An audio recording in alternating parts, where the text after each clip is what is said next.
Di sebuah desa terpencil yang jauh dari hingar-bingar kota, seorang gadis bernama Suci berjuang keras untuk hidup. Ia tidak tahu bahwa pertemuannya dengan seorang pemuda sederhana akan membawanya ke dalam pusaran rahasia besar yang mengubah segalanya. Cerita ini dibuka dengan malam penuh hujan dan pelarian yang membuat dada sesak dan pikiran bertanya-tanya.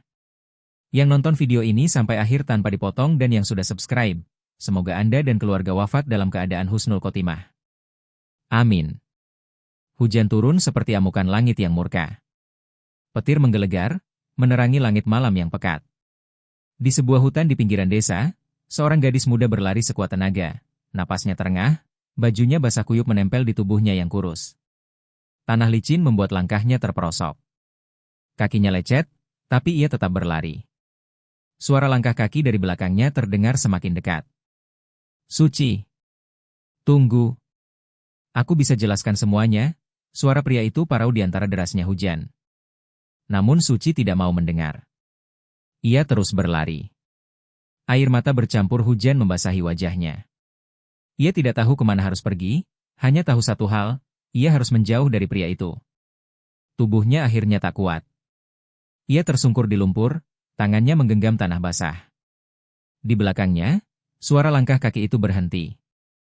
Suci, suara itu melemah. Nafasnya terdengar berat. Tapi Suci tidak berbalik.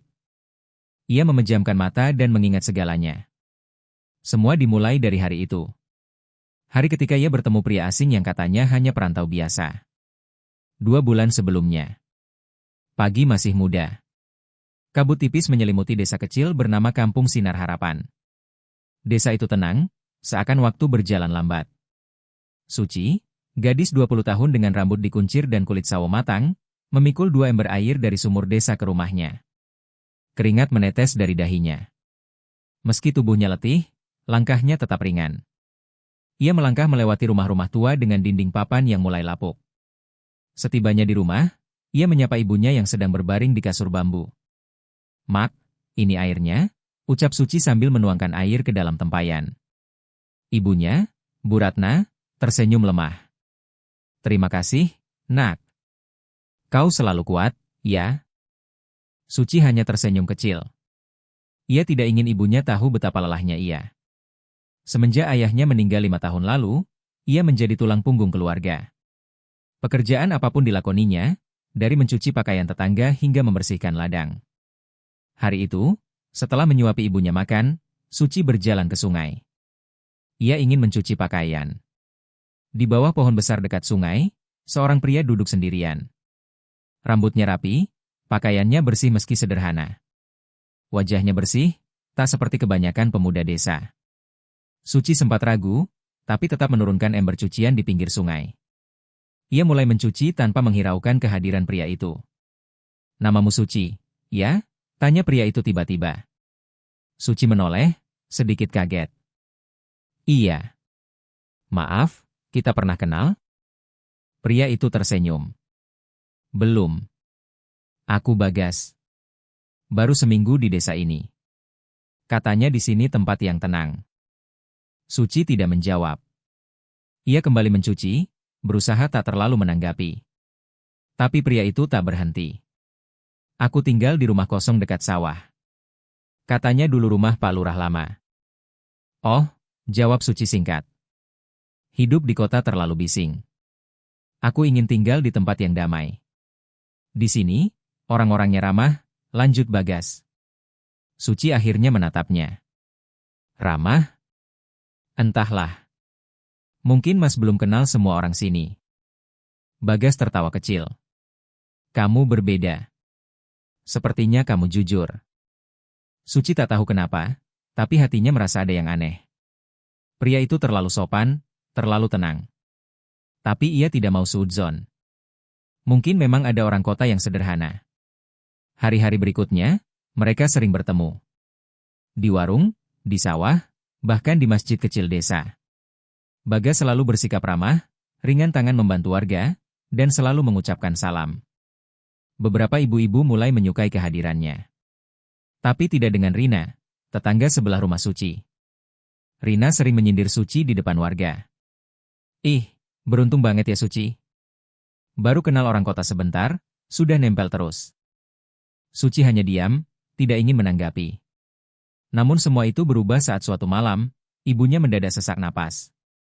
Suci panik, tak tahu harus berbuat apa. Puskesmas tutup, motor pun tak ada.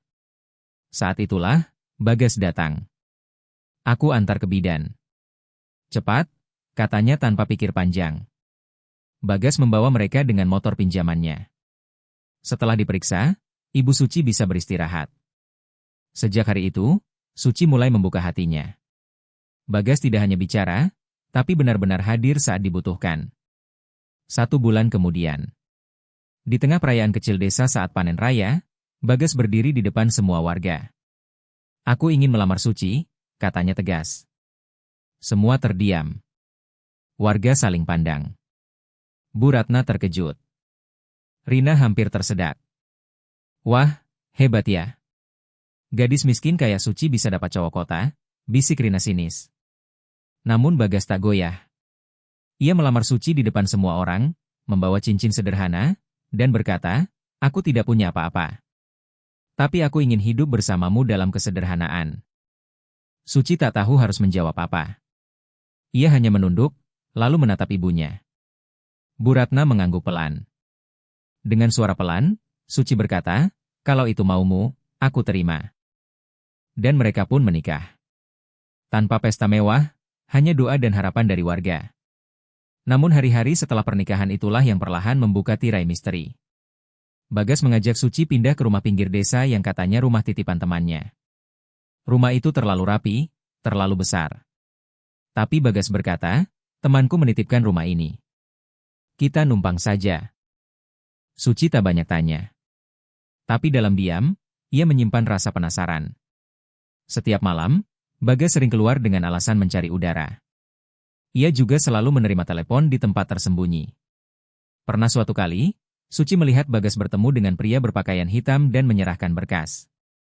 Dan yang paling membuat Suci terdiam adalah ketika suatu sore, ia melihat Bagas naik ke dalam mobil hitam mewah yang menunggu di ujung desa. Bagas tidak tahu Suci melihatnya dari balik pohon bambu. Sejak hari itu, hati Suci mulai tidak tenang. Malam-malam berikutnya ia gelisah. Tidur tak nyenyak. Ia mulai mempertanyakan, siapa sebenarnya lelaki yang kini menjadi suaminya? Apakah benar ia hanya seorang pria sederhana? Atau ada sesuatu yang lebih besar yang ia sembunyikan? Lalu datanglah malam itu. Malam hujan deras ketika Suci menemukan berkas di bawah tempat tidur mereka. Sebuah map tebal berisi dokumen perusahaan dan foto Bagas berdiri bersama pejabat-pejabat penting. Suci gemetar. Ia merasa ditipu. Tanpa pikir panjang, ia mengambil jaket dan kabur keluar rumah, menerobos hujan, masuk ke dalam hutan. Dan cerita pun kembali ke awal. Suci berlutut di tanah berlumpur, tubuhnya menggigil. Di belakangnya, Bagas berdiri, wajahnya basah karena hujan dan air mata. Suci. Aku bisa jelaskan. Namun Suci tak mau mendengar. Tidak malam itu. Tidak setelah semua kebohongan terbuka. Langit pagi itu kelabu. Matahari seolah enggan menampakkan diri. Suci duduk di samping ranjang ibunya, matanya sembab, tubuhnya masih lembab oleh sisa hujan malam sebelumnya. Ia tidak bercerita apapun pada Bu Ratna. Hanya bilang bahwa ia ingin tinggal di rumah ibunya dulu beberapa hari. Bagas tidak mengejarnya pagi itu. Tapi bukan berarti ia diam. Di tempat lain, di sebuah rumah besar yang letaknya tersembunyi di balik hutan kecil desa, Bagas berdiri di depan cermin. Rambutnya masih basah, wajahnya lelah. Di meja di depannya, tumpukan dokumen terbuka. Foto-foto Suci, catatan keuangan perusahaan, dan beberapa surat izin pembangunan. Teleponnya berdering. Pak Bagas, investor Jepang minta keputusan hari ini, suara asistennya terdengar tegas. Bagas menjawab pelan, tunda dulu. Sampai saya bilang ya. Ia mematikan telepon, lalu memandangi foto pernikahannya dengan Suci. Senyuman Suci dalam foto itu terasa menyayat, karena ia tahu, gadis itu kini tidak mempercayainya lagi. Di desa, kabar tentang pernikahan Suci dan Bagas mulai menjadi bahan gunjingan. Terlebih sejak malam sebelumnya, Suci terlihat kabur dari rumah dan kembali dalam keadaan berantakan. Rina, tetangga yang paling senang menyebar cerita, tak menyia-nyiakan kesempatan. Sudah kuduga dari awal, laki-laki itu pasti ada maunya. Mana ada cowok kota mau nikah sama gadis kampung kayak Suci tanpa alasan, katanya di warung kopi pagi itu. Aku lihat sendiri loh, kemarin ada mobil mewah jemput dia. Katanya sih, dia bos besar di Jakarta, sambungnya sambil mengunyah gorengan. Sementara itu, Suci tidak mau bicara banyak. Setiap ada yang bertanya, ia hanya menjawab dengan senyum tipis. Tapi dalam hatinya, perang besar sedang berlangsung. Ia duduk di pelataran rumah, memandangi langit kosong. Ia merasa seperti sedang menggenggam pasir. Makin erat ia genggam, makin banyak yang hilang. Ia ingin percaya Bagas. Tapi semua kebohongan itu menampar keras. Kenapa Bagas tak bilang dari awal? Kenapa harus menyamar? Hari itu, Suci memutuskan untuk pergi ke rumah yang ditinggalkannya semalam. Ia ingin bicara langsung, bukan untuk meminta penjelasan, tapi untuk mengakhiri semuanya. Sesampainya di sana, rumah itu sepi. Tidak ada suara, tidak ada tanda-tanda kehidupan. Ia masuk perlahan. Di atas meja ruang tamu, ada sebuah surat tertulis tangan. Jika kamu membaca ini, berarti aku gagal menjagamu. Aku tahu aku salah karena tidak jujur sejak awal. Tapi aku akan tetap melindungimu, dari jauh sekalipun. Maafkan aku. Bagas. Surat itu gemetar di tangan Suci. Ada tetes air mata jatuh membasahi kertas. Tapi sebelum ia sempat berpikir lebih jauh, seseorang tiba-tiba muncul di ambang pintu. Ini dia. Kamu pasti Suci, kan? Kata seorang wanita dengan pakaian modis dan kacamata hitam besar. Rambutnya dicat pirang terang. Suci mundur setengah langkah. Siapa kamu? Wanita itu membuka kacamatanya perlahan, tersenyum menyeringai. Namaku Andra. Aku tunangan Bagas. Atau lebih tepatnya, mantan tunangannya. Kau sudah mencuri dia dariku. Jantung Suci serasa berhenti berdetak. Apa maksudmu? Suaranya nyaris tak terdengar. Andra masuk, berjalan memutari ruang tamu. Ia menyentuh vas bunga, lalu melihat-lihat foto pernikahan Suci dan Bagas yang tergantung di dinding. Dia tidak bilang, ya? Kami sudah bertunangan 2 tahun. Aku ditinggal tanpa alasan. Dan sekarang aku tahu kenapa. Karena kamu, katanya, matanya menatap tajam. Suci berdiri kaku. Dalam hati, ia mencoba mencerna kalimat demi kalimat. Dia mencarimu ke desa. Katanya dia mau hidup sederhana. Meninggalkan segalanya. Tapi kau tahu, pria seperti Bagas tidak bisa lepas dari dunia itu. Dunia kita. Uang, kekuasaan, semua itu bagian dari dirinya. Kau pikir cinta bisa menghapus semua itu? Lanjut Andra. Aku tidak tahu apa-apa, jawab Suci pelan. Tentu saja tidak. Karena kau cuma gadis desa. Ucapan itu menyakitkan. Tapi Suci hanya diam. Ia tidak ingin ribut. Tapi satu hal kini jelas, Bagas memang menyembunyikan lebih banyak hal dari yang ia duga. Malam itu, Suci kembali ke rumah ibunya dengan hati campur aduk. Ia tidak cerita apa yang terjadi, hanya menatap langit yang mulai berbintang. Di tempat lain, Bagas duduk dalam mobilnya, menatap layar ponsel yang memutar video CCTV rumah mereka. Ia melihat Andra datang, berbicara dengan Suci, dan pergi. Rahangnya mengeras. Asisten, katanya ke telepon.